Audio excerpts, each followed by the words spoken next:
Real Maharashtra 24 news, हम दिखाएंगे सच। Police बोल रहे बोलो। परभणी जिल्हाधिकारी कार्यालयासमोर आम्ही दिनांक 14/8/2025 पासून जे NCC हैदराबाद कंपनी आहे इंडियन मीटरचं प्रस्ताव महाराष्ट्रामध्ये बसण्यात आणलेला आहे, त्या संदर्भामध्ये आम्ही उपोषणात बसलेलो आहे। परंतु मला जे MECB ऑफिस यांच्यामार्फत जे उत्तर पाहिजे होते ते सध्या मिळालेलं नाही।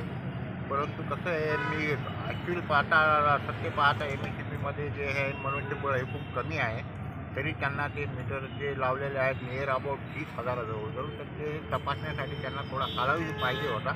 तर त्यांच्याकडून मला असं सांगण्यात आलं की बाबा आम्हाला 1 महिन्याचा कालावधी द्या, तुमचे उपोषण स्थगित करा, त्याच्यानंतर 20-30 दिवसात जर नाही का झालं तर पुढचा निर्णय तुम्ही घेऊ शकता, असे मला आज तिथून आदेश म्हणजे सांगण्यात आलेलं आहे। त्याकरिता मी काय करत आहे की माझ्या सहकार्यासोबत जे उपोषण ठेवलेलं आहे त्या उपोषणादरम्यान आम्ही जे बसलेलं आहे, आज आम्हाला 16 दिवस आहेत, तरी मी त्यांचा आदेश म्हणजे त्यांचं जे लेटरचा आदेश पाहून मी मला ठीक आहे तुम्हाला 30 दिवसात कालावधी देत आहे, त्यामुळे मी माझं उपोषण सध्या स्थगित करत आहे, सोडत नाही स्थगित करत आहे। जर 30 दिवसामध्ये मला निर्णय नाही भेटला तर पुन्हा अजून आम्ही उपोषणात बसण्यास तयार आहोत आणि मी ते करणारच आहे।